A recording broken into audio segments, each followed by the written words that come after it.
Praise the lord. ಕ್ರಿಸ್ತ ಯೇಸುವಿನ ಮಧುರ ನಾಮದಲ್ಲಿ ತಿರುಗಿ ಮುಂಜಾನೆ ಆರಾಧನೆಯಲ್ಲಿ ನಿಮ್ಮೆಲ್ಲರನ್ನು ಆಹ್ವಾನಿಸುವಂತವನಾಗಿದ್ದೇನೆ. ಕರ್ತನ ಕೃಪೆಯಲ್ಲಿ ನೀವೆಲ್ಲರೂ ಸುರಕ್ಷಿತವಾಗಿದ್ದೀರಿ, ಕರ್ತನ ಆಶೀರ್ವಾದಗಳನ್ನು ಹೊಂದುತ್ತಾ ಇದ್ದೀರಿ. ಅನೇಕ ಬೇಕಾದಂತ ಸಂಗತಿಗಳಲ್ಲಿ ಕರ್ತನು ಎಲ್ಲವನ್ನು ನಿಮಗೆ ಒದಗಿಸಿಕೊಡುತ್ತಾ ಇದ್ದಾನೆ ಎಂಬ ಒಂದು ನಂಬಿಕೆಯಿಂದ ದೇವರಿಗೆ ಸ್ತೋತ್ರವಾಗಲಿ. ಮತ್ತೊಂದ್ಸಲ ಈ ಒಂದು ವಾಕ್ಯವನ್ನು ಕೇಳುವಂತ ಕೃಪೆ ದೇವರು ಕೊಟ್ಟಿದ್ದಾನೆ. ಯಥಾ ರೀತಿಯಲ್ಲಿ ನೀವು ಈ ವಿಡಿಯೋಸ್ಗಳನ್ನು ನೋಡ್ತಾ ಇದ್ರಿ, ಲೈಕ್ ಮಾಡ್ತಾ ಇದ್ರಿ, ಶೇರ್ ಮಾಡ್ತಾ ಇದ್ರಿ, ಅನೇಕ ರೀತಿಯಲ್ಲಿ ಕಾಮೆಂಟ್ಸ್ ಗಳನ್ನು ಮಾಡ್ತಾ ಇದ್ರಿ. ನಾನು ನಿಮಗೆ ಬಹಳ ಕೃತಜ್ಞನಾಗಿದ್ದೇನೆ. ನೀವು ನಂಬಿಗಸ್ತಿಕೆಯಿಂದ ತಪ್ಪದೆ ಪ್ರತಿ ಭಾನುವಾರವಾಗ್ಲಿ ವಾರದ ಮಧ್ಯದಲ್ಲಿ ದೈವ ಸಂದೇಶವನ್ನು ಕೇಳಿ ನೀವೆಲ್ಲರೂ ನನಗೆ ನೀಡಿರುವಂತ ಒಂದು ಪ್ರೋತ್ಸಾಹನೆಗಾಗಿ ನಾನು ಹೃದಯಪೂರ್ವಕವಾಗಿ ನಿಮ್ಮನ್ನು ವಂದಿಸುವಂತವನಾಗಿದ್ದೇನೆ. ಅನೇಕ ದಿವಸಗಳಲ್ಲಿ ಅನೇಕ ಭಾನುವಾರದ ಸಮಯಗಳಲ್ಲಿ ವಿಶೇಷವಾದಂತ ಒಂದು ಟಾಪಿಕ್ಸ್ ಗಳನ್ನು ಆಧಾರ ಮಾಡಿಕೊಂಡು ಅದನ್ನೇ ಪದೇ ಪದೇ ಚೆನ್ನಾಗಿ ಅರ್ಥ ಮಾಡಿಕೊಳ್ಳುವಂತ ಮತ್ತು ಕಲಿತುಕೊಳ್ಳುವಂತ ಒಂದು ಕೃಪೆ ಕರ್ತನು ಒದಗಿಸಿಕೊಟ್ಟಿದ್ದಾನೆ. ಕರ್ತನ ನಾಮಕ್ಕೆ ಸ್ತೋತ್ರವಾಗಲಿ. ದೈವ ಸಂದೇಶವನ್ನು ಕೇಳುವುದಕ್ಕಿಂತ ಮುಂಚೆ ನಾವೆಲ್ಲರೂ ನಮ್ಮ ತಲೆಗಳನ್ನು ಬಾಗಿಸಿಕೊಳ್ಳೋಣ, ಪ್ರಾರ್ಥನೆ ಮಾಡೋಣ. ಐಎಂ ಸभी लोग अपने सरों को झुकाएं और हम प्रार्थना करेंगे. ಎಲ್ಲಾ ಒಳ್ಳೆ ದಾನಗಳಿಗೆ ಮೂಲ ಕರ್ತನಾದ ಪರಮ ಪ್ರೀತಿಯುಳ್ಳ ತಂದೆ ಆದ ದೇವರೇ, ನಿನ್ನ ನಾಮಕ್ಕೆ ಸ್ತೋತ್ರವಾಗಲಿ. ಮುಂಜಾನೆ ವೇಳೆ ನಾವು ನಿನ್ನ ಸನ್ನಿಧಿಯಲ್ಲಿ ಬಂದಿದ್ದೇವೆ. ಇಂದು ಶುಭ ದಿನ, ಒಳ್ಳೆ ದಿನ ಕರ್ತನೆ, ನಿನ್ನನ್ನು ಆರಾಧಿಸುವಂತ ಒಂದು ದಿನವಾಗಿದೆ. ಭಾರತ ದೇಶದ ಅನೇಕ ಪ್ರಾಂತಗಳಲ್ಲಿ ಸ್ವಾಮಿ ನಿನ್ನ ಆಲಯದ ಬಾಗಿಲುಗಳನ್ನು ತೆರೆಯ ಮಾಡಿದಿ. ನಿನಗೆ ಕೋಟಿ ಕೋಟಿ ಸ್ತೋತ್ರವಾಗಲಿ ಕರ್ತನೆ. ಅನೇಕ ಇನ್ನೂ ಸ್ಥಳಗಳಲ್ಲಿ ಕರ್ತನೆ ಜನರು ಆತುರ ಪಡುವಾಗ, ನಿನ್ನಿಂದ ಬಯಸುತ್ತಿರುವಾಗ, ಪ್ರಾರ್ಥಿಸುತ್ತಿರುವಾಗ ಕರ್ತನೆ, ಪ್ರತ್ಯೇಕವಾಗಿ ಮಹಾರಾಷ್ಟ್ರ ಎಂಬ ಒಂದು ಪ್ರಾಂತ, ಮುಂಬೈ ಪಟ್ಟಣಕ್ಕಾಗಿ ನಾವು ಪ್ರಾರ್ಥಿಸ್ತಾ ಇದ್ದೇವೆ. ತಂದೆ ಆ ದೇವರೇ, ನಿನ್ನ ಜನರು ನಿನ್ನ ಕಡೆಗೆ ಮೊರಡುವಾಗ ನಿನ್ನ ಮಾರ್ಗಗಳನ್ನು ತೆರೆಯ ಮಾಡು ಎಂಬುದಾಗಿ ಪ್ರಾರ್ಥಿಸ್ತೇವೆ. ಒಂದು ವೇಳೆ ಏನೋ ಒಂದು ಕಾರಣದಿಂದ ಸ್ವಾಮಿ ಅನೇಕ ಉದ್ದೇಶಗಳನ್ನು ನೀನು ಇಟ್ಟುಕೊಂಡಿರಬಹುದು ಸ್ವಾಮಿ. ಆದಾಗ್ಯೂ ಕರ್ತನೆ, ವಾರದ ಮಧ್ಯದಲ್ಲಿ ಭಾನುವಾರದಲ್ಲಿ ಮನೆಗಳಲ್ಲಿ ಕುಟುಂಬಗಳಲ್ಲಿ ಸ್ವಾಮಿ ಗಂಡ ಹೆಂಡತಿಯರು ಮಕ್ಕಳು ಸ್ವಾಮಿ ಕೂತ್ಕೊಂಡು ನಿನ್ನನ್ನು ಆರಾಧನೆ ಮಾಡುವಾಗ ನಿನ್ನ ದಾಸನದಂತ ನಾನು ಅವರನ್ನು ಆಶೀರ್ವಾದ ಮಾಡುತ್ತೇನೆ ಸ್ವಾಮಿ. ನಿನ್ನ ಪವಿತ್ರ ಪ್ರಸನ್ನತೆಯು ಕರ್ತನೆ ಇವರ ಮನೆಗಳಲ್ಲಿರಲಿ ಸ್ವಾಮಿ. ನಿನ್ನ ಪವಿತ್ರ ಆತ್ಮನು ಸ್ವಾಮಿ ಇವರನ್ನು ನಡೆಸಲಿ ಎಂಬುದಾಗಿ ಪ್ರಾರ್ಥಿಸುತ್ತೇನೆ. ಮತ್ತು ಪ್ರತ್ಯೇಕವಾಗಿ ಇವರ ಕುಟುಂಬಗಳ ಎಲ್ಲ ಅಗತ್ಯಗಳನ್ನು ನೀನು ಪೂರೈಸಿಕೊಂಡು ಹೋಗು ಎಂಬುದಾಗಿ ಬೇಡಿಕೊಳ್ಳುತ್ತೇವೆ. ದಿನಮಾನಗಳಲ್ಲಿ ಅನೇಕ ರೀತಿಯ ಮಾರ್ಗಗಳನ್ನು ತೆರೆಯ ಮಾಡಿದಿ, ಅನೇಕರಿಗೆ ಕೆಲಸಗಳನ್ನು ಒದಗಿಸಿದೆ. ನಿನಗೆ ಸ್ತೋತ್ರ. ಯಾರು ಎಲ್ಲಿ ಅಲೆದಾಡದಂತೆ ಸ್ವಾಮಿ, ಯಾವ ತಪ್ಪು ಮಾರ್ಗಗಳನ್ನು ಹಿಡಿಯದಂತೆ, ತಪ್ಪು ಕೆಲಸಗಳನ್ನು ಮಾಡದಂತೆ ಕರ್ತನೆ, ನಿನ್ನ ಒಂದು ಕೃಪೆಯಲ್ಲಿ ಎಲ್ಲರನ್ನು ರಕ್ಷಿಸು, ಎಲ್ಲರನ್ನು ಪರಾಂಬರಿಸು, ಎಲ್ಲರಿಗೆ ಬೇಕಾದಂತ ಸಂಗತಿಗಳನ್ನು ನೀನು ಪರಲೋಕದಿಂದ ಒದಗಿಸು ಎಂಬುದಾಗಿ ಪ್ರಾರ್ಥಿಸುತ್ತೇವೆ. ಇಸ್ರಾಯೇಲ್ ಜನರ ವಿಷಯದಲ್ಲಿ ಅನೇಕ ಸತ್ಯಾರ್ಥಗಳನ್ನು ತಿಳಿಸಿಕೊಳ್ಳುವಾಗ ಕರ್ತನೆ, ಈ ಸತ್ಯಾರ್ಥಗಳನ್ನು ನಿನ್ನ ದೈವ ಸಂದೇಶದ ಮೂಲಕ, ಜೀವುಳ ವಾಕ್ಯದ ಮೂಲಕ ನಾವು ಕಲಿತುಕೊಳ್ಳುವಂತ ಕೃಪೆ ನಮಗೆ ನೀಡು ಎಂಬುದಾಗಿ ಪ್ರಾರ್ಥಿಸುತ್ತೇವೆ. ನಿನ್ನ ದಾಸನಂತ ನಾನು ತಿರುಗಿ ನನ್ನನ್ನು ತಗ್ಗಿಸಿಕೊಂಡು ಬರಿದು ಮಾಡಿಕೊಳ್ಳುತ್ತೇನೆ. ನೀನೇ ಸರ್ವಸ್ವನು ಕರ್ತನೆ. ನನ್ನ ಬಾಯಿಗೆ ಬಾಯಾಗಿ ನಮ್ಮೆಲ್ಲರ ಜೊತೆಯಲ್ಲಿ ಈ ದಿವಸ ಬೆಳಗ್ಗೆ ನೀನು ಮಾತನಾಡಬೇಕೆಂಬುದಾಗಿ ಯೇಸು ಕ್ರಿಸ್ತನ ಪರಿಶುದ್ಧ ನಾಮದಲ್ಲಿ ಪ್ರಾರ್ಥನೆಗಳನ್ನು ಬೇಡಿ ಹೊಂದಿದ್ದೇವೆ. ಆಮೇನ್. ಕಳೆದ 2 ಭಾನುವಾರದಿಂದ ದೇವರ ಪರವಾಗಿ ಇಡಬೇಕಾಗಿರುವಂತ ಒಂದು ಭಯದ ವಿಷಯದಲ್ಲಿ ನಾನು ಮಾತನಾಡಿಕೊಟ್ಟೆ. ಯಾವ ರೀತಿಯಲ್ಲಿ ಕರ್ತನ ಮೇಲೆ ಭಯಭಕ್ತುಳ್ಳವರಾಗಿ ನಡ್ಕೊಳ್ಬೇಕು ಎಂಬುದರ ವಿಷಯದಲ್ಲಿ ನಾನು ತಿಳಿಸಿಕೊಡುವಾಗ, ನಿಜವಾಗಲೂ ದೇವರಿಗೆ ಭಯಪಡುವವರು, ದೇವರಿಗೆ ಭಯಪಟ್ಟು ಆತನಿಗೆ ಭಕ್ತಿಯನ್ನು ಇಟ್ಟುಕೊಂಡು ಆತನ ಜೊತೆ ನಡೆಯುವವರು ಧನ್ಯರು ಎಂಬುದಾಗಿ ತಿಳಿಸಿಕೊಟ್ಟೆ. ಅದರ ಆಧಾರದಲ್ಲಿ ಇಸ್ರಾಯೇಲ್ ಜನರ ಒಂದು ಇತಿಹಾಸವನ್ನು ಆಧಾರ ಮಾಡಿಕೊಂಡು ದೈವ ಸಂದೇಶವನ್ನು ನಿಮ್ಮ ಮುಂದೆ ನಾನು ತಂದೆ. ಯಾವ ರೀತಿಯಲ್ಲಿ ದೇವರು ಇಸ್ರಾಯೇಲ್ ಜನರನ್ನು ಅವರು ಮಾಡಿರುವಂತಹ ಪಾಪದ ಕಾರಣ, ಅವರು ಗುಣಗುಟ್ಟುವುದರ ಕಾರಣ ಮತ್ತು ಅವರು ದೇವರಿಗೆ ಅವಿಧೇಯರಾಗಿ ನಡೆದ ಕಾರಣ ದೇವರು ಅವರನ್ನು ತಿರಸ್ಕಾರ ಮಾಡಿದನು. ಅಥವಾ ಬಹಳ ಸ್ಪಷ್ಟವಾಗಿ ಅರ್ಥ ಮಾಡ್ಕೊಳ್ಳಿಕ್ಕೆ ಅಥವಾ ರೀಕಲೆಕ್ಟ್ ಮಾಡ್ಲಿಕ್ಕೆ ಒಂದೇ ಮಾತಿನಲ್ಲಿ ಹೇಳುವಂತವನಾಗಿದ್ದೇನೆ. ಕಾನಾನ್ ದೇಶದಲ್ಲಿ ಪ್ರವೇಶ ಮಾಡುವುದಕ್ಕಾಗಿ ಆತನು ಇಡೀ ಇಸ್ರಾಯೇಲ್ ಜನರನ್ನು ತೆಗೆದುಕೊಂಡು ಹೋಗ್ಲಿಲ್ಲ. ಅಥವಾ ಗುಣಗುಟ್ಟಿರುವಂತಹ ಸಂಖ್ಯೆಯಲ್ಲಿ ವಯಸ್ಸಾಗಿರುವಂತ ಅಥವಾ 20 ವರ್ಷಕ್ಕಿಂತ ಹೆಚ್ಚಾಗಿರುವಂತ ಆ ಜನರನ್ನು ಕಾನಾನ್ ದೇಶದಲ್ಲಿ ದೇವರು ತೆಗೆದುಕೊಂಡು ಹೋಗ್ಲಿಲ್ಲ. ಅವರ ಪಾಪದ ದಂಡನೆ ದೇವರು ಅವರಿಗೆ ನೀಡಿದನು ಎಂಬುದಾಗಿ ನಾವು ಹಳೆಯ ಒಡಂಬಡಿಕೆ ಇತಿಹಾಸದಲ್ಲಿ ನಾವು ನೋಡುವಂತವರಾಗಿದ್ದೇವೆ. ಕೇಳಿಸ್ಕೊಳ್ಳಿಕ್ಕೆ ಬಹಳ ನಮಗೆ ಆಶ್ಚರ್ಯವಾಗುವಂತದ್ದಾಗಿದೆ. ಯಾಕಂದ್ರೆ ಪ್ರತ್ಯೇಕವಾಗಿ ಯಾವಾಗಲೂ ಪ್ರಸಂಗಗಳನ್ನು ಕೇಳುವಾಗ ದೇವರು ಇಸ್ರಾಯೇಲ್ ಜನರಿಗೆ ಕಾನಾನ್ ದೇಶವನ್ನು ಕೊಟ್ಟ. ದೇವರು ಇಸ್ರಾಯೇಲ್ ಜನರನ್ನು ಕಾನಾನ್ ದೇಶದಲ್ಲಿ ತೆಗೆದುಕೊಂಡು ಹೋಗ. ದೇವರು ಮಾಡಿರುವಂತ ವಾಗ್ದಾನ ಇಸ್ರಾಯೇಲ್ ಜನರಿಗೋಸ್ಕರ ನೆರವೇರಿಸುವುದೆಂಬುದಾಗಿ ಕ್ರೈಸ್ತ ವಿಶ್ವಾಸಿಗಳಾದಂತ ನಾವುಗಳು ಚೆನ್ನಾಗಿ ಅರ್ಥ ಮಾಡ್ಕೊಳ್ಬೇಕು. ಪ್ರತಿ ಸಲ ನಮ್ಮನ್ನು ನಾವು ಪರೀಕ್ಷೆ ಮಾಡಿಕೊಳ್ಳುವಾಗ, ನಮ್ಮ ವಿಷಯದಲ್ಲಿ ನಾವು ಆಲೋಚನೆ ಮಾಡುವಾಗ ಈ ಇಸ್ರಾಯೇಲ್ ಜನರನ್ನು ನಮ್ಮ ಕಣ್ಣು ಮುಂದೆ ಇಟ್ಕೊಂಡಿದೆ ಆದ್ರೆ ನಮ್ಮ ಇಡೀ ಜೀವನದ ಚರಿತ್ರೆ, ಮನುಷ್ಯನ ಒಂದು ಚರಿತ್ರೆ, ಮನುಷ್ಯನ ಒಂದು ಹೃದಯ ಮನಸ್ಸನ್ನು ಅರ್ಥ ಮಾಡ್ಕೊಳ್ಳಿಕ್ಕೆ ನಮಗೆ ಸುಲಭವಾಗುವಂತದ್ದಾಗಿದೆ. बिकॉज यावागलू ನಾನು ಹೇಳುವಂತವನಾಗಿದ್ದೇನೆ, हमेशा मेरी सोच ऐसी रहती है। फिर बाइबल के वचन के आधार पर मैं बताना चाहूंगा, इसराइल लोगों में या फिर मैं कह दूं कि भारत देश के मसीह लोगों में कोई ज्यादा अंतर नहीं है। जो इसराइल लोगों का चाल चलन, जो इसराइल लोगों का स्वभाव, जो इसराइल लोगों का पाप की हालात या स्थिति क्यों न हो, हर एक मसीह विश्वासी जो है अपने जिंदगी में ऐसे ही हालातों से गुजरते रहता है। ಪ್ರತಿಯೊಂದು ಕ್ರೈಸ್ತ ವಿಶ್ವಾಸಿಯು ಇಸ್ರಾಯೇಲ್ ಜನರು ಮಾಡಿರುವಂತ ಒಂದು ಪಾಪ, ದ್ರೋಹ, ಗುಣಗುಟ್ಟುವಿಕೆ ಮತ್ತು ಅವಿಧೇಯತ್ವ ಇವೆಲ್ಲವುಗಳನ್ನು ನಾವು ನೋಡುವಾಗ ನಾವು ಅವರಂತೆ ಮಾಡುವಂತ ಒಂದು ಪಾಪದಲ್ಲಿ ಒಳಗೊಂಡಿದ್ದೇವೆ. That is why the word becomes more active, more powerful, more realistic.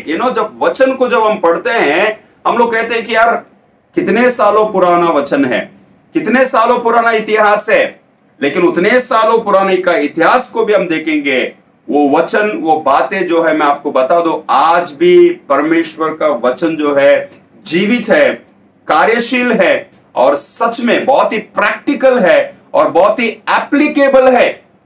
ಬಹಳ ನಮ್ಮ ಜೀವಿತಕ್ಕೆ ಅದು ಹೋಲಿಸಿಕೊಡುವಂತದಾಗಿ ನೋಡುವಂತವರಾಗಿದ್ದೇವೆ.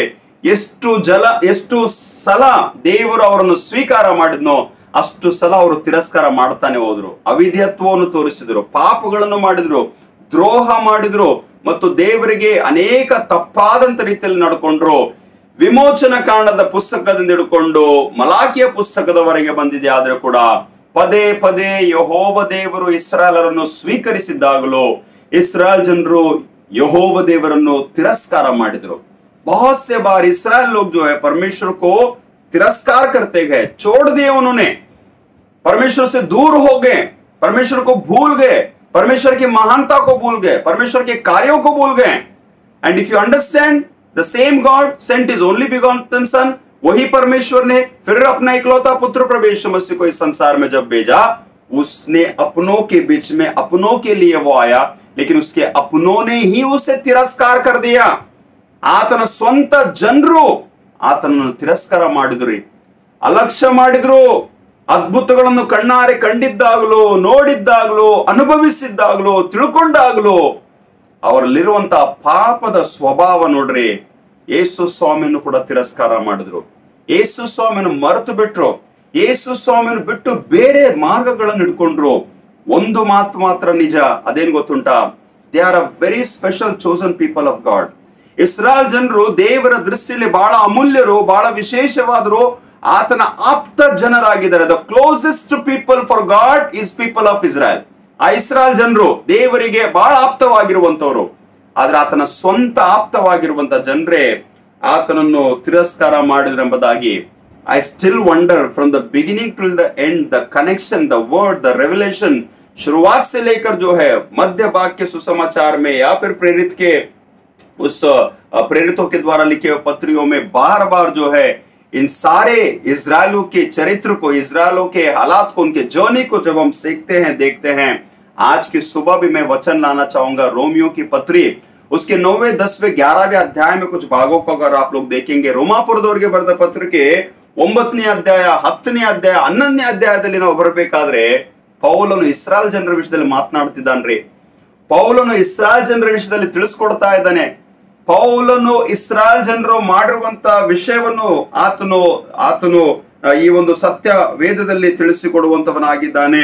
ಕೇಳಿಸ್ಕೊಳ್ರಿ, ಸುಮ್ನೆ ಒಂದು ಹೆಡ್ಲೈನ್ಸ್ ಗಳನ್ನು ಹೇಳ್ತಾ ಹೋಗ್ತೀನಿ. ರೋಮಾಪುರದವರಿಗೆ ಬರೆದ ಪತ್ರಿಕೆ, ಇಸ್ರಾಯೇಲರ ಅಪನಂಬಿಕೆಯು ಅತ್ಯಂತ ದುಃಖಕರವಾದದ್ದು. ದೇವರು ಇಸ್ರಾಯೇಲರನ್ನು ತಳ್ಳಿಬಿಟ್ಟದ್ದು ಆತನ ವಾಗ್ದಾನಗಳಿಗೆ ವಿರುದ್ಧವಾದದ್ದಲ್ಲ. ದೇವರು ಇಸ್ರಾಯೇಲರನ್ನು ತಳ್ಳಿಬಿಟ್ಟದ್ದು ಆತನ ನ್ಯಾಯಕ್ಕೆ ವಿರುದ್ಧವಾದದಲ್ಲ. ದೇವರು ಇಸ್ರಾಯೇಲ್ ಜನರನ್ನು ತಳ್ಳಿಬಿಟ್ಟದ್ದಕ್ಕೆ ಇಸ್ರಾಯೇಲರೇ ಕಾರಣ. ಇಸ್ರಾಯೇಲರ ಅಪನಂಬಿಕೆಗೆ ಅವರ ಜ್ಞಾನವಿಲ್ಲದೆ ಎಂಬುದು ಕಾರಣವಾದದ್ದು. ದೇವರು ಇಸ್ರಾಯೇಲರಲ್ಲಿ ಕೂಡ ಎಲ್ಲರನ್ನು ತಳ್ಳಿಬಿಟ್ಟಿಲ್ಲ. ದೇವರು ಇಸ್ರಾಯೇಲನ್ನು ತಳ್ಳಿದ್ದು ಶಾಶ್ವತವಾದದ್ದು ಕೂಡ ಅಲ್ಲ, ಆತನು ಎಲ್ಲರಿಗೆ ಕರುಣೆಯನ್ನೇ ತೋರಿಸಬೇಕೆಂಬ ಆತನ ಮುಖ್ಯ उद्देश्यवाಗಿದೆ। बट दिस मॉर्निंग, आज की सुबह जो हम लोग मनन करेंगे, अगर परमेश्वर ने कुछ घड़ी, कुछ पल, कुछ समय, कुछ हालात में अगर उन इस्राएल लोगों को तिरस्कार कर दिया, तो उसके पीछे वो इस्राएल लोग ही कारण है। ದೇವರು ಅವರನ್ನು ತಿರಸ್ಕಾರ ಮಾಡಿದನಂತಂದ್ರೆ ಆ ಇಸ್ರಾಯೇಲ್ ಜನರೇ ಅದಕ್ಕೆ ಕಾರಣವಾಗಿದ್ದಾರೆ ಎಂಬುದಾಗಿ ವಾಕ್ಯವು ತಿಳಿಸಿಕೊಡುವಂತದ್ದಾಗಿದೆ। ಅಫ್ಕೋರ್ಸ್ 9ನೇ ಅಧ್ಯಾಯದ 30ನೇ ವಚನದಿಂದ 10ನೇ ಇಡೀ ಅಧ್ಯಾಯವನ್ನು 21ನೇ ವಚನದವರೆಗೆ ನಾವು ಓದಿ ಕೊಂಡಿರಬಹುದೆಂಬುದಾಗಿ ನಾನು ನೆನೆಸ್ತೀನಿ। That is a Bible portion for this morning. But उस बीच में हमें समझने की कोशिश करेंगे व्हाट इज द रीजन। ದೇವರು ಇಸ್ರಾಯೇಲ್ ಜನರ ವಿಷಯದಲ್ಲಿ ಚರ್ಚೆ ಮಾಡುತ್ತಿದ್ದಾನೆ, ದೇವರು ತನ್ನ ನ್ಯಾಯದ ವಿಷಯದಲ್ಲಿ ತಿಳಿಸಿಕೊಡ್ತಾ ಇದ್ದಾನೆ, ತನ್ನ ಪ್ರೀತಿಯ ತನ್ನ ಕರುಣೆ ವಿಷಯದಲ್ಲಿ ತಿಳಿಸಿಕೊಡ್ತಾ ಇದ್ದಾನೆ। ಅನೇಕರನ್ನು ತಳ್ಳಿ ಬಿಟ್ಟಿದ್ದಾಗಲೂ ಕೆಲವರನ್ನು ನಾನು ತಳ್ಳಿ ಬಿಟ್ಟಿಲ್ಲ ಎಂಬುದಾಗಿ ಹೇಳ್ತಾನೆ, ತಳ್ಳಿ ಬಿಟ್ಟಿದ್ದಾಗಲೂ ನಾನು ತಿರುಗಿ ವಾಪಸ್ ಸ್ವೀಕಾರ ಮಾಡ್ತೀನಿ ಎಂಬುದಾಗಿ ಹೇಳ್ತಾ ಇದ್ದಾನೆ। ಆದರೆ ದಿವಸ ಬೆಳಿಗ್ಗೆ ನಾವು ಧ್ಯಾನ ಮಾಡೋಣ, ಇಸ್ರಾಯೇಲ್ ಜನರನ್ನು ದೇವರು ಯಾಕೆ ತಳ್ಳಿದನು ಎಂಬುದಾಗಿ। Why did God reject?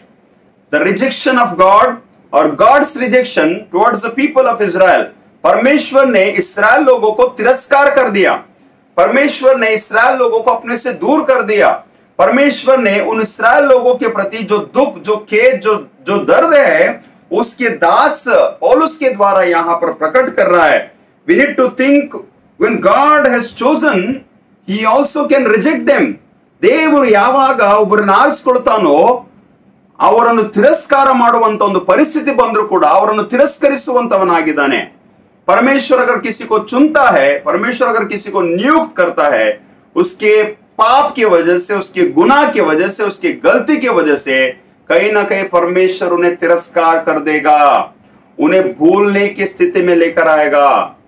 हो सकता है उसकी दया, करुणा, प्रेम अपरंपार है, बड़ा है, बहुत महान है। But when it comes to their weakness, when it comes to their sin, when it comes to a very बहुत ही दर्दनाक स्थिति आ जाती है, जब उनका मन टूट जाएगा, he will reject them, he will keep them aside, he will not throw them away, but he will just reject them। सुनिएगा, एक साधारण सा उदाहरण दे दूं। सभी लोग पिता हैं या फिर पिता होने का जो औदा किसी को खुदा परमेश्वर ने दिया है, ತಂದೆಗಳು ಬಹಳ ಜನ ಪ್ರತ್ಯೇಕವಾಗಿ मोर देन अस जो बुजुर्ग लोग हैं उनका अनुभव बड़ा है।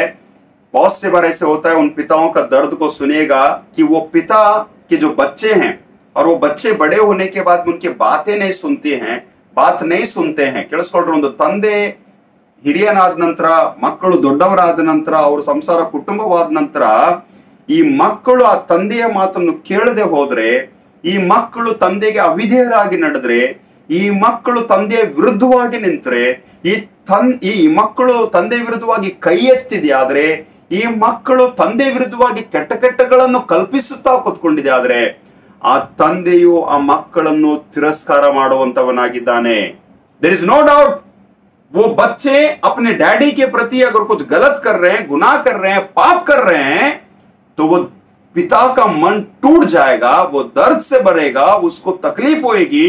और हो सकता है, मैं आपको बता दूं, it's a human nature, try to understand कि वो पिता जो है उस बच्चों को, उन बेटों को उन्हें दूर करेगा, उन्हें छोड़ देगा, उनके साथ में नहीं रहेगा, उनके घर में नहीं रहेगा, because this is a fact.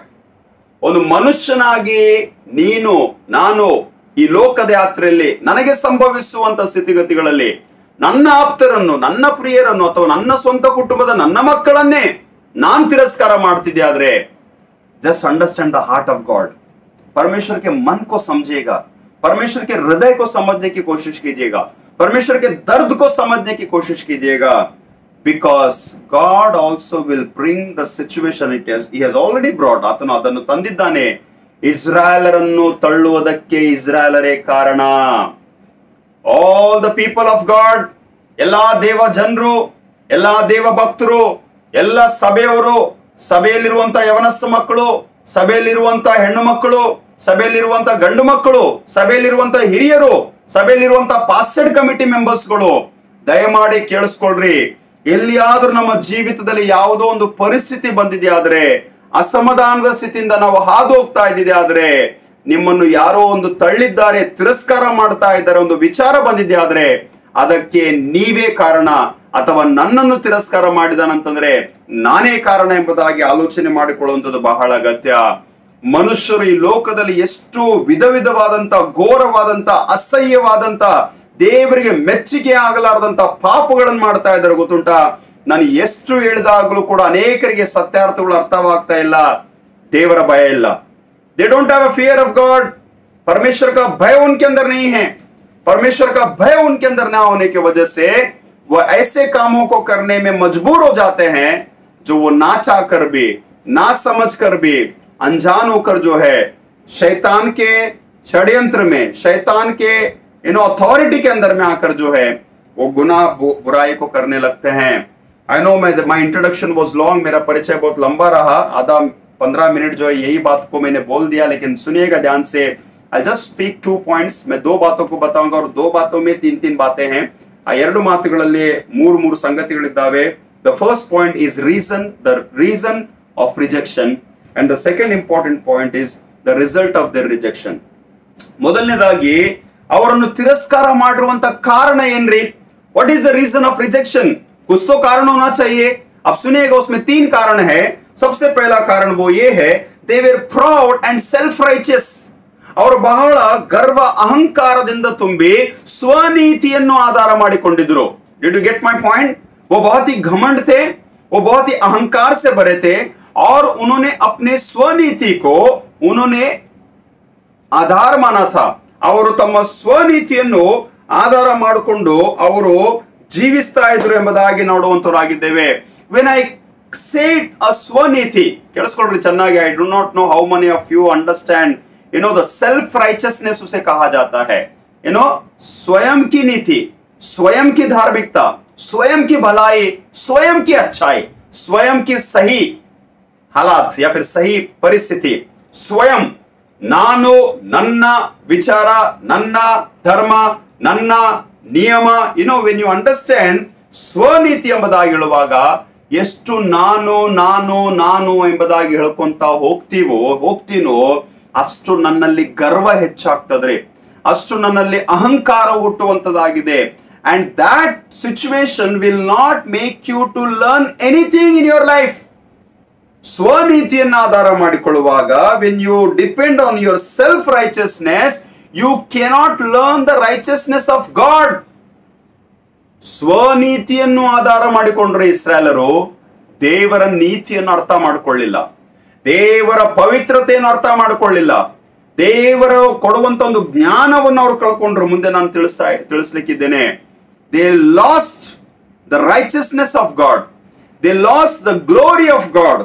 ಅವರು ಸ್ವನೀತಿಯನ್ನು ಆಧಾರ ಮಾಡಿಕೊಂಡ್ರು ಎಂಬುದಾಗಿ. ಆ ಸ್ವನೀತಿಯಲ್ಲಿ ಎಲ್ಲ ರೀತಿಯ ಒಂದು ಆಚಾರ ಪದ್ಧತಿ ನಿಯಮಗಳನ್ನು ಅನುಸರಿಸಿಕೊಂಡ್ರು.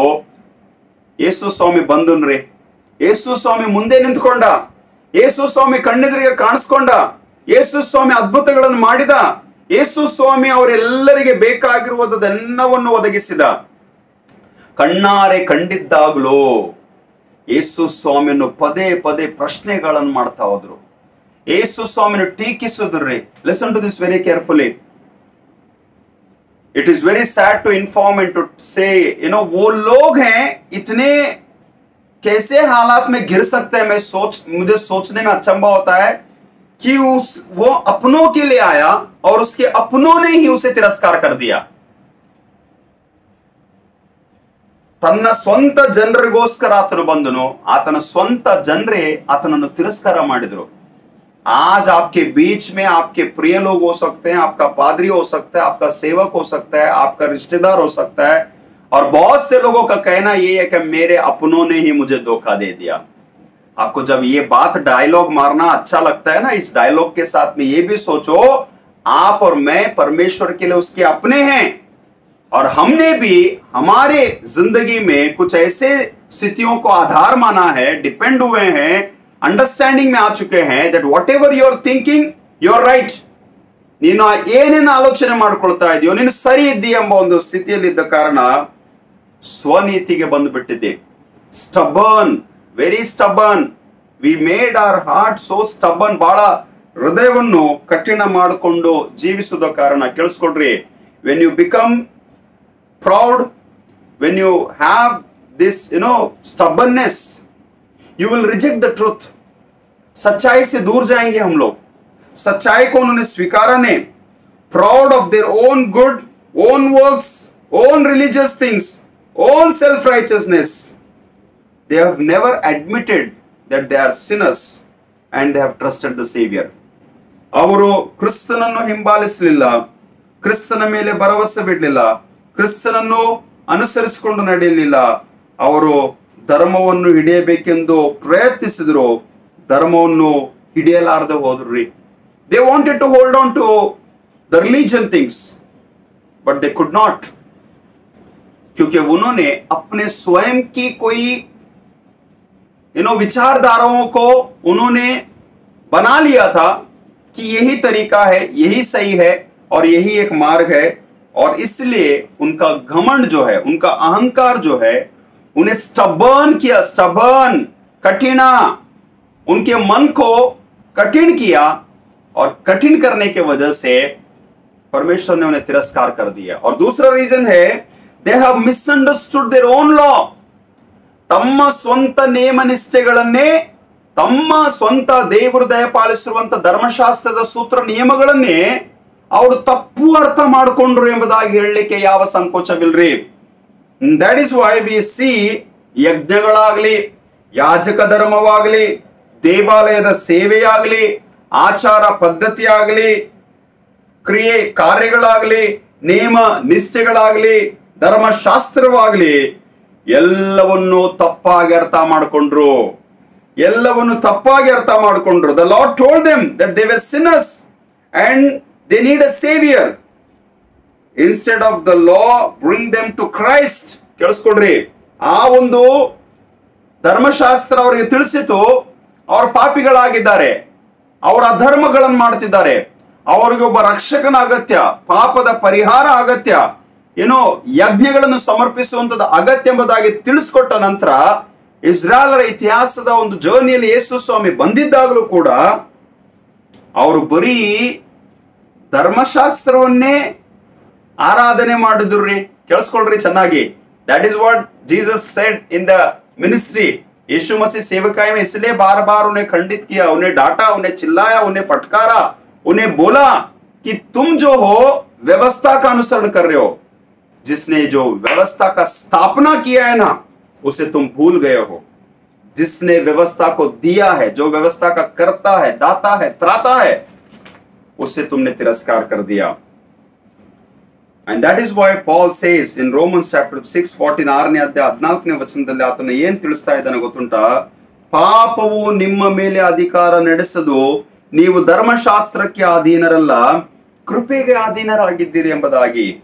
ಈ ಮಾತುಗಳನ್ನು ಹೇಳಿದ್ದಾಗಲೂ ಕೂಡ ಇಸ್ರಾಯೇಲ್ ಜನರಿಗೆ ಆ ಒಂದು ತಿಳುವಳಿಕೆ ಜ್ಞಾನ ಇಲ್ಲ ಎಂಬುದಾಗಿ, ಎಷ್ಟು ಮಾತ್ರಕ್ಕೂ ಧರ್ಮಶಾಸ್ತ್ರದ ಸರಿಯಾದಂತ ಅರ್ಥ ಮಾಡಿಕೊಳ್ಳಲಾರದ ಕಾರಣ, ಧರ್ಮಶಾಸ್ತ್ರವನ್ನು ಸರಿಯಾಗಿ ಅನುಸರಿಸಿದ ಕಾರಣ, ಧರ್ಮಶಾಸ್ತ್ರ ಯೇಸು ಸ್ವಾಮಿ ಏನ್ ಹೇಳಿದಾರೆ ಕೇಳಿಸ್ಕೊಳ್ರಿ, ನಾನು ಧರ್ಮಶಾಸ್ತ್ರವನ್ನು ಕೆಡಿಸುವುದಕ್ಕೆ ಬಂದಿಲ್ಲ, ಅದನ್ನು ನೆರವೇರಿಸುವುದಕ್ಕೆ ಬಂದಿದ್ದೇನೆ. I did not come to abolish the law, I came to fulfil the ಲಾ.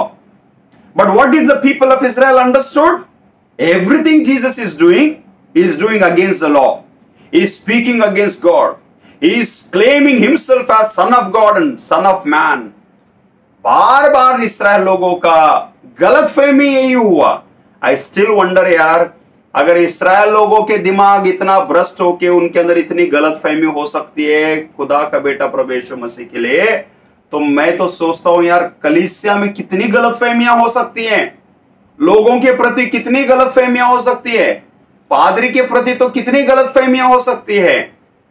अगर मेरे अंदर पवित्र शास्त्र का ज्ञान, वो भय, वो आदर और भक्ति अगर मेरे अंदर सच्चाई से नहीं है, and that is why I said Jesus is the truth, and if you know the truth will set you free. Yesu ಸ್ವಾಮಿ ಸತ್ಯವಂತನು, ಸತ್ಯವನ್ನು ಅರ್ಥಕೊಂಡಿದೆ, ಆದ್ರೆ ಸತ್ಯವನ್ನು ನಿನಗೆ ಬಿಡುಗಡೆ ಮಾಡೋದು. ಆದ್ರೆ ಸತ್ಯವನ್ನು ಅರಿತುಕೊಳ್ಳದ ಕಾರಣ, ದಟ್ ಇಸ್ ವಾಟ್, ಸತ್ಯವನ್ನು ಅರಿತುಕೊಳ್ಳದ ಕಾರಣ ದೇವರು ತಳ್ಳಿಬಿಟ್ಟರೆ, ಅವರನ್ನು ತಿರಸ್ಕಾರ ಮಾಡಿದ. ಅವರು ಧರ್ಮಶಾಸ್ತ್ರವನ್ನು ತಪ್ಪಾಗಿ ಅರ್ಥ ಮಾಡಿಕೊಂಡ್ರು, ತಮ್ಮ ಸ್ವನೀತಿಯನ್ನು ಆಧಾರ ಮಾಡಿಕೊಂಡ್ರು. ಮೂರನೇದಾಗಿ ಕೇಳಿಸ್ಕೊಳ್ರಿ, ಅವರು ಶುಭ ವರ್ತಮಾನಕ್ಕೆ ಕಿವಿಗೊಡ್ಲಿಲ್ಲ. They did not listen to the gospel. They did not listen about the kingdom of God. They did not understand the end times. उन्होंने परमेश्वर के सुसमाचार, प्रभु यीशु मसीह के सुसमाचार को नहीं सुना.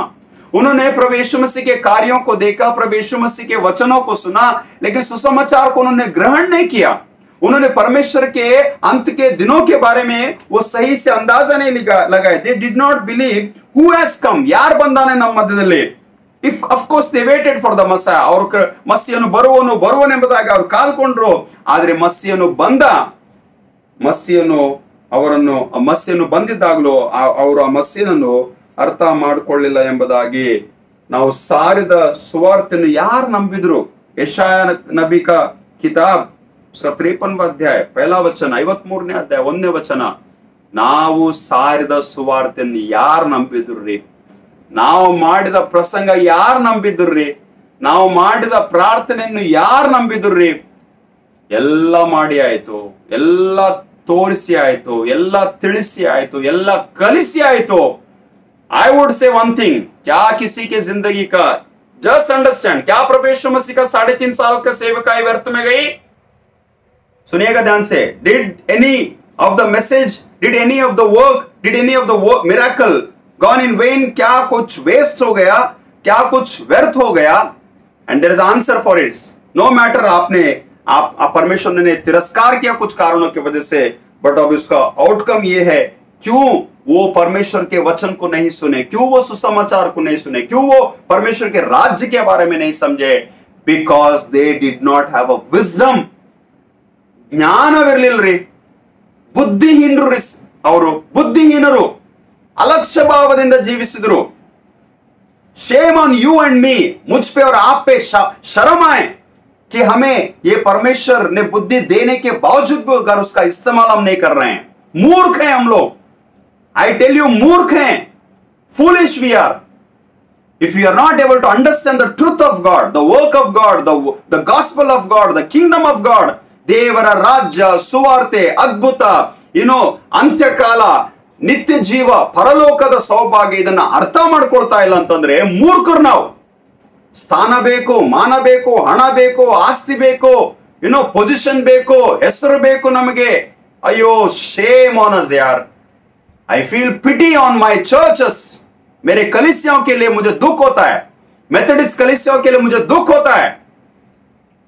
I want to become more bold. If you are understanding, देवर वाक्य केळता इधर praise the Lord. आज सुबह 6 बजे जब मैं एक वचन को मैं सुन रहा था, मेरा हृदय छू गया.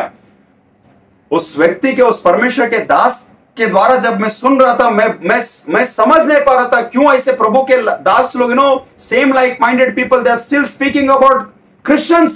मसीह लोगों के बारे में ये कल्पनाएं हो चुकी है. कलीसिया के हालात के बारे में दुख होता है. Because you are not listening. सुवार्तन केಳ್ತಾ ಇಲ್ರಿ.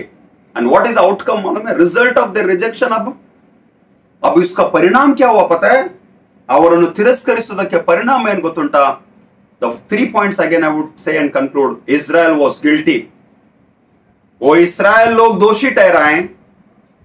And the message has gone to Gentiles because they have ignored the gospel. ಅವರು ಸುವಾರ್ತೆಯನ್ನು ಕೇಳದ ಕಾರಣ ಆ ಸುವಾರ್ತೆಯನ್ನು ದೇವರು ಅನ್ಯ ಜಾತಿಗಳಿಗೆ ತೆಗೆದುಕೊಂಡು ಹೋದ, ಅನ್ಯ ಜನರಿಗೋಸ್ಕರ ತೆಗೆದುಕೊಂಡು ಹೋದ. एंड ಅವರು ಮೊಂಡರಾದ ಕಾರಣ they became very hard hearted. वो बहुत कठिन होने की वजह से परमेश्वर बहुत ही नम्र और दीन और दया से भरे हुए लोगों को ढूंढता चला गया. Of course there is a still hope for the people of Israel. सुनिएगा, मैं पूर्ण रीति से इस्राएल लोगों के बारे में जो बता रहा हूं उन्हें एक अलग कैटेगरी में नहीं रखूंगा, but still they are chosen people, they are special people, they are very special to God. उनके लिए प्रभु ने अपनी स्वयं की योजना बनाई है. लेकिन movement of time God has kept them aside. ದೇವರು ಅವರನ್ನು ಬದಿಗೆ ಇಟ್ಟಾರೆ. ದೇವರು ವಾಕ್ಯಗಳನ್ನು ಅನ್ಯ ಜನರಿಗೆ ತೆಗೆದುಕೊಂಡು ಹೋದ. ಯಾಕೆ ಬಂತ್ರಿ ಭಾರತ ದೇಶಕ್ಕೆ? ಯಾಕೆ ಹೋಯ್ತ್ರಿ ಸುವಾರ್ತೆ ಬೇರೆ ದೇಶಗಳಿಗೆ? ಯಾಕೆ ಹೋದ್ರಿ ಅಪೋಸ್ತಲರು, ಶಿಷ್ಯರು ಬೇರೆ ಬೇರೆ ದೇಶಗಳಿಗೆ ಹೋಗಿ ಯೇಸು ಸ್ವಾಮಿ ಸುವಾರ್ತೆ ಯಾಕೆ ಸಾರಿದ್ರು? ಯಾಕಂದ್ರೆ ಅಗತ್ಯವಿತ್ತು. ದೇವರ ರಾಜ್ಯ, ದೇವರ ವಾಕ್ಯದ ಸಂಗತಿ ಲೋಕದ ಕಟ್ಟಕಡೆಯಲ್ಲಿ ಸಾರಬೇಕೆಂಬುದಾಗಿ इजराइल फाउंड गिल्टी। गिल्टी का समझ में आता है दोषी होना। आज सिर्फ एक दूसरे के ऊपर दोष लगा रहे हैं हम लोग, एक दूसरे के ऊपर कंप्लेंट कर रहे हैं। ये कंप्लेंट करने का स्वभाव कितना शर्मनाक है ना, मुझे बोलने के लिए दुख होता है। And time and again I would say, आज सुबह जो वचन सुना ना, जो तुम्हारा वैल्यू नहीं करते हैं, जो तुम्हारा वचन, जो तुम्हारा सेवकाई का, जो तुम्हारी आत्मिकता का, जो तुम्हारी जिंदगी का, चाहे वो आपका रिश्तेदार हो, परिवार का हो, पति पत्नी हो, पत्नी पति का हो, पासबान हो, चर्च के प्रति पादरी हो, the one who does not value you, you just keep them aside. बाहर फेंको उन्हें अपने लाइफ से, दूर करो उन्हें अपने लाइफ से, क्योंकि परमेश्वर नए लोगों को जोड़ेगा। ये फैक्ट है, परमेश्वर नए लोगों को लेकर आएगा, परमेश्वर नए लोगों के साथ में आपका परिचय करेगा। And that is the reason जिंदगी भर कलीसियाओं में, मेनलाइन चर्चेस में बस सुनाने वालों को ही सुनाते रहो जिंदगी भर। ये हो चुका है पादरियों का काम। शर्म आता है मुझे बताने के लिए, जो लोग चर्च में बैठे हैं, कुर्सी गर्म कर रहे हैं ना, कुर्सी गर्म करते करते करते 50 साल उसमें बीत गया, गर्म करते करते अपने आप को गर्म किया और दूसरों को भी गर्म करते हैं, वही लाइफ जर्नी चल रहा है। And praise God for all the independent churches, सारे उन सुसमाचारों के लिए, उन सारे इंडिपेंडेंट पास्टर्स के लिए, उन मिशनरीज के लिए, उन इवेंजलिस्ट के लिए मैं लाखों करोड़ों प्रभु को धन्यवाद देता हूं, जो फील्ड में जाकर, अन्य जातियों के पास में जाकर, हिंदूस के पास में जाकर, मुस्लिम्स के पास में जाकर, गरीबों के बीच में जाकर, दूसरे धर्म के लोगों के बीच में जाकर जो प्रचार कर रहे हैं ना, वो लोग परमेश्वर के राज्य को एक्सटेंड कर रहे हैं। And I praise God for such ministry. ऐसी सेवकाई के लिए मैं प्रभु को धन्यवाद देना चाहता हूं। यहां पर लोग जो है इतने गुनाह करते हुए अपने जिंदगी में गिर गए ना, उनको सच्चाई का एहसास नहीं हो रहा है। परमेश्वर ने इस्राएल लोगों को दोषी ठहराया, उन्हें सजा देगा नहीं देगा वो अलग बात है, वो आगे वचन में पढ़ लेंगे तो हमें समझ में आ जाएगा। But try to understand, they found guilty. Why? They did not listen to the gospel. ನಂಬಿಕೆಯನ್ನು ಆಧಾರ ಮಾಡಿಕೊಳ್ಳಿಲ್ಲ, ಸುವಾರ್ತೆಯನ್ನು ಆಧಾರ ಮಾಡಿಕೊಳ್ಳಿಲ್ಲ, ಕ್ರಿಸ್ತನ ವಾಕ್ಯವನ್ನು ಆಧಾರ ಮಾಡಿಕೊಳ್ಳಿಲ್ಲ ರೀ। ಕೇಳಿದ್ರು ಕೇಳದ ಹಾಗೆ ಮಾಡಿದ್ರು, ಕೇಳಿಸ್ಕೊಡ್ರಿ, ನೋಡಿದ್ರು ನೋಡದ ಹಾಗೆ ವರ್ತಿಸಿದ್ರು। Finally God turned his face from Jewish to Gentiles. So clear. If you are listening to my message, it's so clear. ಕೇಳಿದ್ರು ಕೇಳದ ಹಾಗೆ ಮಾಡಿದ್ರು, ನೋಡಿದ್ರು ಅಯ್ಯೋ ನಾವು ನೋಡೇ ಇಲ್ಲ। ನಮ್ಮ ಚರ್ಚೆಗೆ ತುಂಬಿ ತುಳುಕ್ತಾರೆ ಇಂಥ ಜನ, बहुत भरे पड़े हैं हमारे कलीसियों में, कुछ फर्क नहीं गिर रहा है परमेश्वर के कार्य के बारे में। And you will be rejected one day. परमेश्वर का वचन का इमेज जब तुम्हें नहीं होगा ना, ये वचन, ये सुसमाचार कहीं और चला जाएगा। And gospel is given to gentiles, अन्य जातियों को चला गया, सुसमाचार अन्य जातियों को चला गया। अनुग्रह was there, grace was there, and by grace we have been saved, and it was planned everything, but God took that privilege, वो सौभाग्य को परमेश्वर ने अन्य जातियों को प्रदान कर दिया, जिनसे शायद कुछ लेन देन नहीं हो सकता है। बट जिस किसी ने भी अन्य जातियों ने उस अब्राहम, इसहाक, याकूब का परमेश्वर पर विश्वास किया, उन्हें स्वर्ग का राज्य प्रदान कर दिया। ಸಾರುವವರ ಧ್ವನಿಯು ಭೂಮಿಯಲ್ಲೆಲ್ಲ ಪ್ರಸರಿಸಿತು, ನುಡಿಗಳು ಲೋಕದ ಕಟ್ಟ ಕಡೆಗೆ ವ್ಯಾಪಿಸಿದುವು ಎಂಬುದಾಗಿ ವಾಕ್ಯವು 18ನೇ ವಚನದಲ್ಲಿ ಕಂಡು ಬರುವಂತದ್ದಾಗಿದೆ। ಆದ್ದರಿಂದ ಕೇಳಿಸ್ಕೊಡ್ರಿ, ಅದೇ ರಿಜೆಕ್ಷನ್, ಅದೇ ತಿರಸ್ಕಾರ, ಅದೇ ಇಗ್ನೋರೆನ್ಸ್ ದೇವರು ಬಿಟ್ಕೊಡ್ತಾನ, ದೇವರು ಬದಿಗಿಟ್ಟು ಬಿಡ್ತಾನ್ರಿ ಕೆಲವ್ರನ್ನ। God will keep you aside, God will throw you from one place to another place, God will make a new way, God will plan the new things. परमेश्वर नई योजनाओं को बनाएगा, परमेश्वर नए रास्तों को बनाएगा, परमेश्वर नए लोगों तक सुसमाचार को लेकर जाएगा। सुमने ಹೇಳ್ತೀವಿ ಚರ್ಚಸ್ಗಳು ಬಹಳ सेंट्रल चर्चेस, मेनलाइन चर्चेस नो मर गए। मेनलाइन चर्चेस में ना जान नहीं है, मेनलाइन चर्चेस में पावर नहीं है। मेनलाइन चर्चेस में इसलिए नहीं है क्योंकि वो चर्चेस में जो लोग, जो हम लोग, हमारा काम, हमारी कलीसिया, हमारे हालात, हमारा करप्शन, हमारा भ्रष्टाचार, हमारा अन्याय, बुराई, झूठ, ये दीमक की तरह जो है ना, वो लकड़ी में जो कीड़ा होता है ना, उसे खा रहा है। और उन सब वो कीड़ों की तरह, वो कीड़े भी ना, हमारे में से कुछ लोग कीड़े हैं जो चर्चेस को खाने की स्थिति में है। कोई तो आता है, कोई तो सेवक आता है, कोई तो पादरी आता है कि आपको संभाले, आपको चलाए, आपको अगुवाई करे, लेकिन परमेश्वर का डर नहीं है। सुसमाचार उन तक गया, और जब उन तक गया इसलिए गया कि the reason the result is that because they hardened their heart, उन्होंने अपने मन को बहुत ही कठिन कर लिया। 11ನೇ ಅಧ್ಯಾಯ 7ನೇ ವಚನ ಕೇಳಿಸ್ಕೊಳ್ರಿ। ಇಸ್ರಾಯೇಲರು ಹುಡುಕಿದ್ದು ಅವರೆಲ್ಲರಿಗೆ ದೊರೆಯಲಿಲ್ಲ, ಅವರೊಳಗೆ ಆಯಲ್ಪಟ್ಟವರಿಗೆ ದೊರೆಯಿತು, ಮಿಕ್ಕವರು ಮೊಂಡರಾದರು ಎಂಬುದಾಗಿ। They could search something, अब सुनिएगा, they lost some of the privileges, they lost, उन्होंने खो दिया। और जब उन्होंने खोया, जो उन्होंने खोया, जिनको जरूरत थी, परमेश्वर ने प्रदान किया। आज आप में से, मुझ में से, मेरी कलीसियाओं में से, विश्वासियों में से, मसीह लोगों में से, ಕ್ರೈಸ್ತರಲ್ಲಿ ಕರ್ನಾಟಕ ಪ್ರಾಂತದಲ್ಲಿ ಕೇಳಿಸ್ಕೊಡ್ರಿ, ಎಲ್ಲೆಲ್ಲಿ ವಾಕ್ಯಗಳನ್ನು ಕೇಳ್ತಾ ಇದ್ರು, ದೇವರು ನಮ್ಮೆಲ್ಲರಿಗೆ ಎಚ್ಚರಿಸ್ತಾ ಇದ್ದಾನೆ। ಕೊಟ್ಟದ್ದನ್ನು ಪಡಕೊಳ್ಳದ ಕಾರಣ ಅದನ್ನು ದೇವರು ವಾಪಸ್ ತೆಗೆದುಕೊಂಡು ಅವರು ಕಳಕೊಂಡಿದ್ದಾಗಲೂ ಇತರರಿಗೆ ದೇವರು ಒದಗಿಸಿದ। God gave them the grace, God gave them the privileges, God gave them the abundant blessings. I would time and again repeat, Israel परमेश्वर के सेक्शन में बहुत ही स्पेशल है, स्पेशल योजना है, स्पेशल ब्लेसिंग्स है, स्पेशल एक्सेप्टेंस उनके लिए बना के रखा रहेगा। But when they have done so much thing, जब उन्होंने वो पाप, गुनाह, गलती किया, उसके वजह से वही इस्राएल लोग कारण बन गए, ಅವರೇ ಅದಕ್ಕೆ ಕಾರಣರಾದರು ಎಂಬುದಾಗಿ। ನನ್ನ ಸಮಯ ಆಯಿತು, ಕಾನ್ಸ್ಟೆಂಟ್ಲಿ ವಾಕ್ಯಗಳನ್ನು ಕಂಟಿನ್ಯೂ ಆಗಿ ತಿಳಿಸ್ತಾ ಇದ್ದೇನೆ, ಇನ್ನೂ ಧ್ಯಾನ ಮಾಡೋಣ। If God gives time, we will continue to meditate. हम याद करेंगे और कहेंगे कि प्रभु, मैं अन्य जातियों में से हूं, मैं ये पाप ना करूं प्रभु, मुझे कभी तिरस्कार मत कर, मुझे कभी भूलना नहीं प्रभु, मेरे पाप को ಕ್ಷಮಾ कर, ದೇವರೇ ನನ್ನನ್ನು ಕ್ಷಮಿಸು ಅಂತ ಭಾವನೆ ಇರಲಿರಿ। ಈ ಹಾಡನ್ನು ಕೇಳಿಸ್ಕೊಳ್ಳುವಾಗ ಪ್ರಾರ್ಥನೆ ಮಾಡೋಣ। ಪ್ರಾರ್ಥನೆ ಮಾಡಿ ಕರ್ತನಿಗೆ ಕಾಣಿಕೆಯನ್ನು ಕೂಡ ನಾವು ಸಮರ್ಪಿಸಬೇಕೆಂಬುದಾಗಿ ಪ್ರೇರೇಪಿಸ್ತಾ ಇದ್ದೇನೆ। ಸಭೆಯವರಿಗೆ ಕಾನ್ಸ್ಟೆಂಟ್ಲಿ ತಿಳಿಸ್ತಾ ಇದ್ದೇನೆ, ತಪ್ಪದೆ ಕಾಣಿಕೆಗಳನ್ನು ದೇವರಿಗೆ ಕೊಡ್ರಿ ಮತ್ತು ನಿಮ್ಮ ತಿಂಗಳಿನ ಕಾಣಿಕೆಯನ್ನು ಕೂಡ ಸಭೆಗೆ ಮುಟ್ಟಿಸಬೇಕೆಂಬುದಾಗಿ ನಿಮಗೆ ನಾನು ರಿಕ್ವೆಸ್ಟ್ ಮಾಡುವಂತವನಾಗಿದ್ದೇನೆ। ಹಾಡನ್ನು ಕೇಳೋಣ, ಕಾಣಿಕೆಯನ್ನು ಸಮರ್ಪಿಸೋಣ।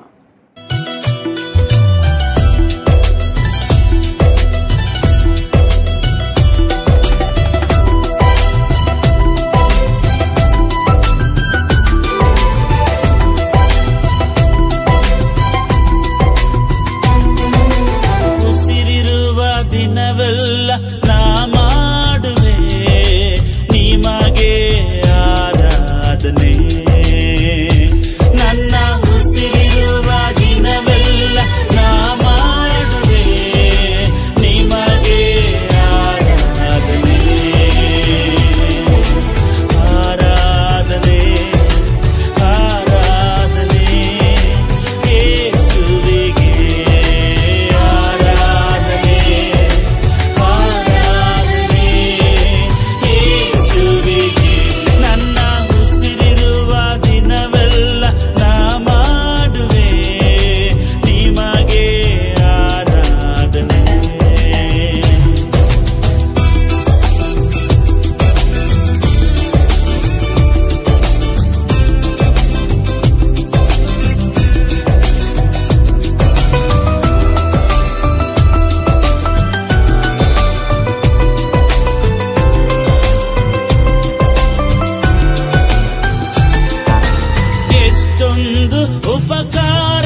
ತೊಡಗಿಸ್ಕೊಳ್ಳೋಣ, ಪ್ರಾರ್ಥನೆ ಮಾಡೋಣ.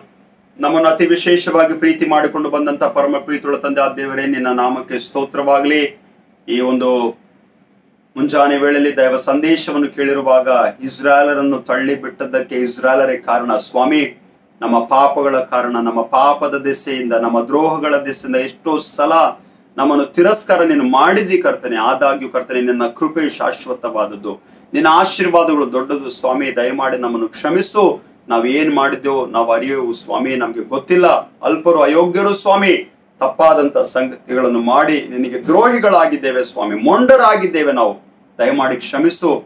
ವಾಕ್ಯಗಳನ್ನು ಕೇಳಿರುವಂತ ಹೃದಯಗಳನ್ನು ಬದಲಾಯಿಸು, ಮನಸ್ಸುಗಳನ್ನು ಬದಲಾಯಿಸು ಕರ್ತನೆ. ಕಾಣಿಕೆಯನ್ನು ತಂದಿದ್ದೇವೆ, ಇದನ್ನು ಸ್ವೀಕಾರ ಮಾಡು, ಆಶೀರ್ವಾದ ಮಾಡು. ನಿನ್ನ ಸೇವೆಯಲ್ಲಿ ಹೆಚ್ಚೆಚ್ಚಾಗಿ ಉಪಯೋಗಿಸುವ ಕರ್ತನೆ. ಕಾಣಿಕೆಯನ್ನು ಕೊಟ್ಟಂತ ಎಲ್ಲಾ ಪ್ರಿಯ ಮಕ್ಕಳಿಗೆ ಎಲ್ಲ ಸವಲತ್ತುಗಳನ್ನು, ಆಶೀರ್ವಾದಗಳನ್ನು, ಶುಭವು, ಕೃಪೆಯು ಇವರನ್ನು ಹಿಂಬಾಲಿಸಲಿ ಎಂಬುದಾಗಿ ಪ್ರಾರ್ಥಿಸ್ತೇನೆ. ಯಾರಾದರೂ ಅಸ್ವಸ್ಥತೆಯಲ್ಲಿ ಕಾಯಿಲೆಯಿದೆಯಾದರೆ ಸ್ವಾಮಿ, ಅವರನ್ನು ಮುಟ್ಟಿ ಗುಣಪಡಿಸು, ಅವರಿಗೆ ಆರೋಗ್ಯ ಕೊಡು ಎಂಬುದಾಗಿ ಪ್ರಾರ್ಥಿಸ್ತೇನೆ. ದುಃಖ ಕಣ್ಣೀರಿನಲ್ಲಿರುವಂತವರಿಗೆ ಶಾಂತಿ ಕೊಡು, ಸಮಾಧಾನ ಕೊಡು. ಯಾರ್ಯಾರು ಈ ದಿವಸ, ಈ ವಾರ ಯಾವುದಾದ್ರೂ ಒಂದು ಕೆಲಸಗಳಲ್ಲಿ ಕೈ ಹಾಕ್ತಾ ಇದೆಯಾದ್ರೆ ಅದನ್ನು ಸಫಲಗೊಳಿಸು ಸ್ವಾಮಿ. ಮತ್ತು ಈ ಲಾಕ್ಡೌನ್ ನ ಮಧ್ಯದಲ್ಲಿಯೂ ಕೂಡ ಅನೇಕರ ಮನೆ, ಜೀವಿತ, ಕುಟುಂಬದಲ್ಲಿ ಅನೇಕ ಶುಭ ಕಾರ್ಯಗಳು ಜರುಗಬೇಕೆಂಬುದಾಗಿ ಬಯಸುವಂತವರ ಜೀವಿತಗಳಲ್ಲಿ ನಿನ್ನ ಶುಭ ಆಶೀರ್ವಾದಗಳನ್ನು ನೀಡು ಎಂಬುದಾಗಿ ಪ್ರಾರ್ಥಿಸುತ್ತಾ ಯೇಸು ಕ್ರಿಸ್ತನ ದಿವ್ಯ ನಾಮದಲ್ಲಿ ಪ್ರಾರ್ಥನೆಗಳನ್ನು ಬೇಡಿ ಹೊಂದಿದ್ದೇವೆ. ಆಮೇನ್. ಈ ದಿವ್ಯವಾದ ಪ್ರೀತಿಗೆ ನಾ ಬಾದಲೇನು ಕೊಡುವೆ, ಸಂಪತ್ತು ಪ್ರಾಣ ಯಾವತ್ತು ಕೋಟಾಗ್ಯೂ ಏನು ಸಾಲದು. ಆಮೇನ್. ವಿಶ್ವಾಸದಿಂದ ಕರ್ತನ ಆಶೀರ್ವಾದ ಹೊಂದಿಕೊಳ್ಳೋಣ. ನಮ್ಮ ಕರ್ತನಾದ ಯೇಸು ಕ್ರಿಸ್ತನ ಕೃಪೆಯು, ತಂದೆಯಾದ ದೇವರ ಪ್ರೀತಿಯು, ಪರಿಶುದ್ಧಾತ್ಮನ ಅನ್ಯೋನ್ಯತೆ ಸಹವಾಸವು ನಿಮ್ಮೆಲ್ಲರ ಸಂಗಡ ಇಂದಿಗೂ ಎಂದೆಂದಿಗೂ ಸದಾ ಕಾಲವು ನೆಲೆಗೊಂಡಿರಲಿ. ಆಮೇನ್. ಆಮೇನ್.